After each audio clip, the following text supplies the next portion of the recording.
What's up, guys? Welcome to another edition of Extreme Daily Drivers. We are always balling on a budget and wrenching in our garage. Today we're going to work again more on the B21, as you can see behind me. So today we're going to work on the wiring harness. I don't expect to finish it today, but at least we can get it started, and I can kind of show you what I'm going to go through to refresh the harness and maybe hide things a little bit and make it look a lot neater. So let's go ahead and get it out of the XB.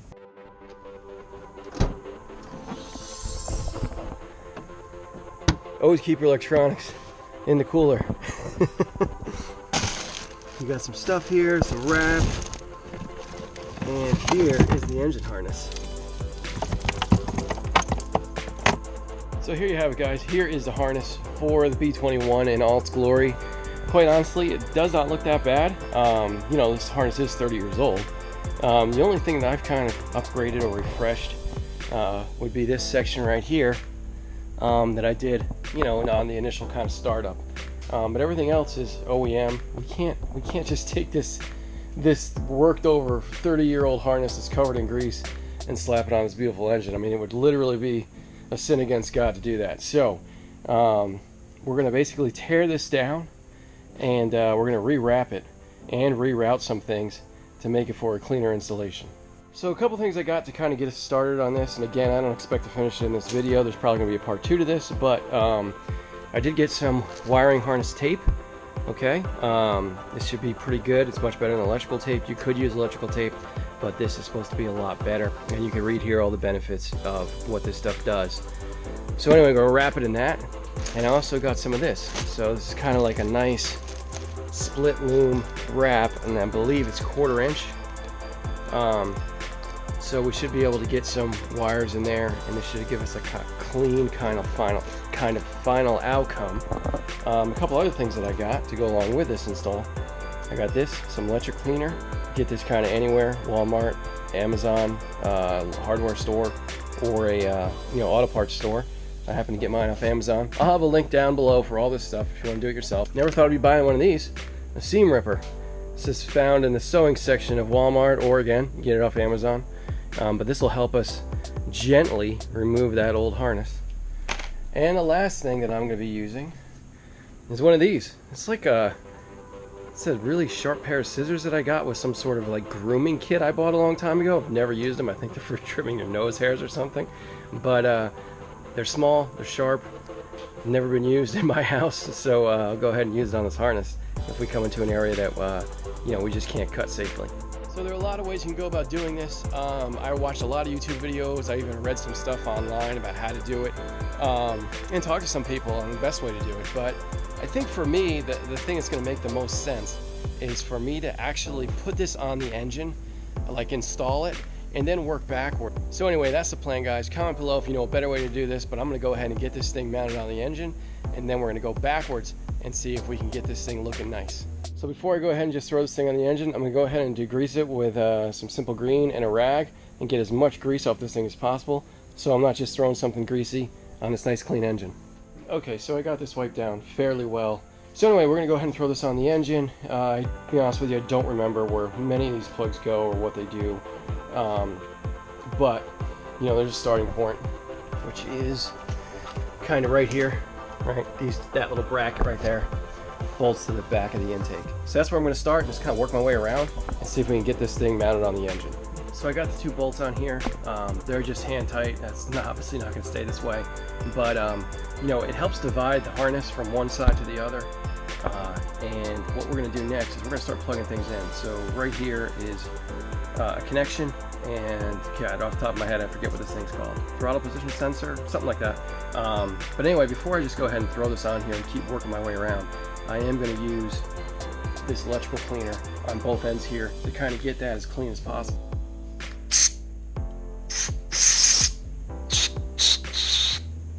That stuff does a pretty good job.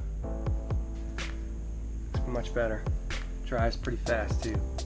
Alright, so this is going surprisingly really well and really quick. We have TPS plugged in. I have the fuel injector clips routed underneath the intake, which is how it was before, so that they're coming up in between the runners and not from the top to make a big mess. Okay, so they're running underneath. Then I ran the alternator power bracket through behind the timing belt, up and around. And I know what you're saying, this is never going to work, but we're going to address that. It will work, we'll take care of it. And yeah, so now we have this thing, which, comment below if you know what this is. I don't know what it is. I know it's necessary, so not something we can delete, but normally this is mounted on the firewall, and it's real ugly. So instead of going that route, we are going to mount it underneath here, like so, where there typically is an intake kind of reinforcement bracket, which I've never run. It's never been there on my car. So we're just going to use that hole, basically enlarge that one, stick a bolt through there, and that'll be tucked away, and that should be fine. So let me go ahead and drill this out, and let's see how good it looks when I'm finished.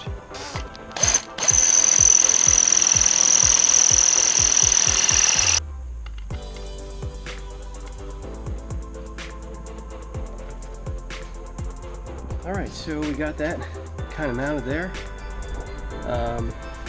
Got a little oil pressure or oil temp sensor plugged in. And yeah, everything looks good. Everything looks nice. So super happy the way this has turned out so far on this side of the engine. Now this side is going to be a different story altogether. So let's go through it and see how much stuff we can hide. So essentially I have the left-hand side of the engine kind of on there. You can see there's so much room for improvement. So normally these connections are kind of coming up through here, and what I want to do is put them underneath and have them come up. We have this giant thing that kind of loops right here on the car, grounds, and then plugs into something that's on the harness, and don't know where that goes, but we aren't going to have that looped in front here. This is going to get relocated somewhere. We have our connection here for our crank position sensor. Here is kind of where it plugs in, and I don't want it plugged in here in the front anymore. I want it plugged in the back. So we're going to have to find some length in this harness to relocate it back here. And then in the back, we got our distributor plugged in. This goes nowhere. I think it used to go to the ERG valve. Of course, that's not here anymore. So that's just going to get kind of deleted. I'm not going to chop the tops of anything off. I'm just going to kind of implement them into the wrap as we go through here. And then we have some connections down here. So this is for the backup light, right? So that would plug in there. I'm not going to plug it up just to unplug it. And then yeah, we have another connector right here, which is probably the one I've been looking for. Yeah, those two go together. It's pretty cool that like this stuff can only fit one way. You can't screw it up really. It can only go in one way. So anyway, those are the two connections there. So you can see this side of the engine really has a lot to be desired. This goes there, by the way, if we're going to keep it like that. But anyway, yeah, there's a lot to be desired on this side of the engine. It just looks like a mess with the wiring harness on there, the way Honda kind of put it on there. You got to figure out a better way to do this side. So I'm going to go ahead and start working, spin this around so you guys can see. Okay, so yeah, I'm going to start working on this side. Again, just kind of cutting back the harness using the Loom cutter, or the seam ripper I should say, the seam ripper, and just slowly kind of going through this.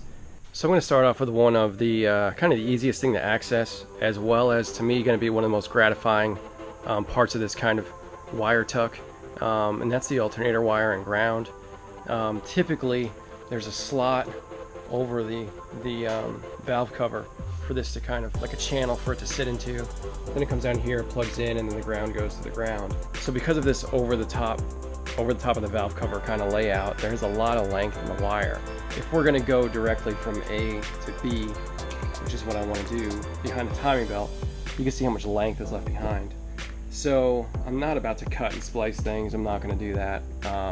What I am going to do though is cut back this wiring harness, get the wire exposed, and then maybe find a way to somehow kind of group it up back here so that number one, it's not seen, and number two, we don't have all that extra wire. So once you pull the Loom back on the alternator setup, you can see that basically it's just a couple wires running to the plug, and then one really big thick wire for the ground. All right, so now I said I wasn't going to do any splicing, but I'll tell you what, these I don't want to mess with, but I got no problem messing with a ground wire. So it's entirely too long, so we can easily give this thing a trim and then put a new terminal on there, and we'll be good to go. So that's nice, because that's easy. Now these guys are the ones here that we aren't going to mess with. So we're going to pull this through, and we're going to wind up tucking these something like this, you know what I mean, and then zip tying or something like that, just to pick up some of the slack, and we'll hide it underneath the intake. This is also a really good time to go ahead and kind of clean the wires, which I'd already done here, and also inspect them for any kind of nicks, cuts, or kinks, anything like that. This is the time to fix it, man, since you got it all apart. So let me show you how this seam ripper works. So as I'm going through this, you come across areas where there's tape, and you can kind of see the seam of the loom, and you take this guy here and he just cuts right through it. So I'm going super thin, like I'm not gouging into anything, and it just will cut it nicely. Alright guys, so I'm going to go ahead and start wrapping this. This will be our first guy that we're going to wrap using our tape, and I'm going to work from the connector back. Because in this case, we're going to wind up doubling up the line further behind the engine. So this harness tape is it's like a fabric almost. And what's great about it is that once it gets hot, it doesn't get sticky. So you don't have a big sticky mess like the OEM harness once you start pulling away the loom. And one thing about this stuff too is it doesn't stick very well to wires, but it sticks really well to itself. So that turned out pretty well. Started to kind of figure out the best way to do it, kind of halfway through here.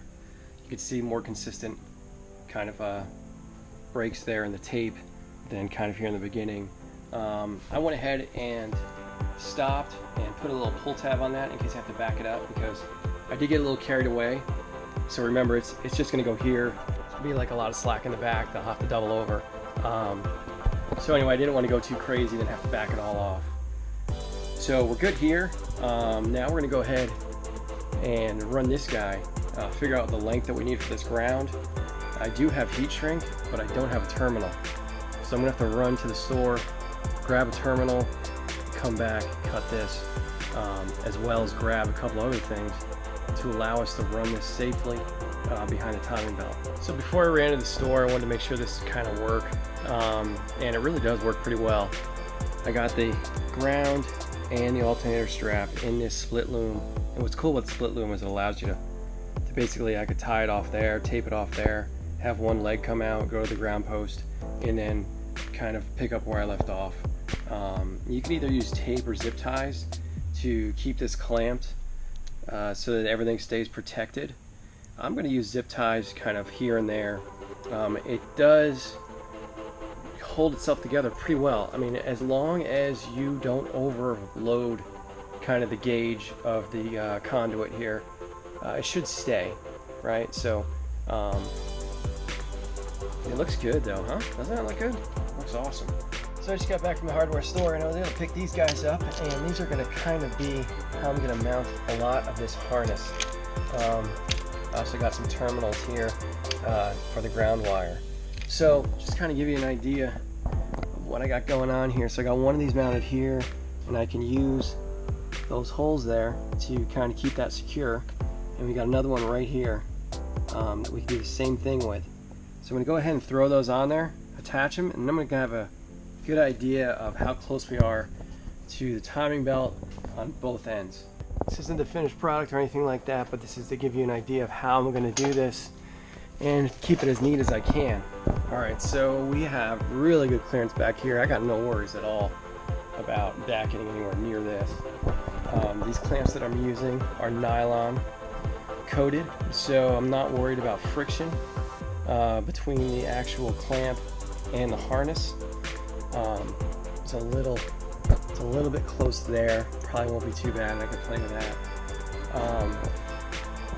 This is very secure. Okay, it's not really going anywhere. And again, I just use those two mounting points that were already there. I haven't put the actual mount on yet for right here, but here it is. And again, this won't be in the way of you know, at all.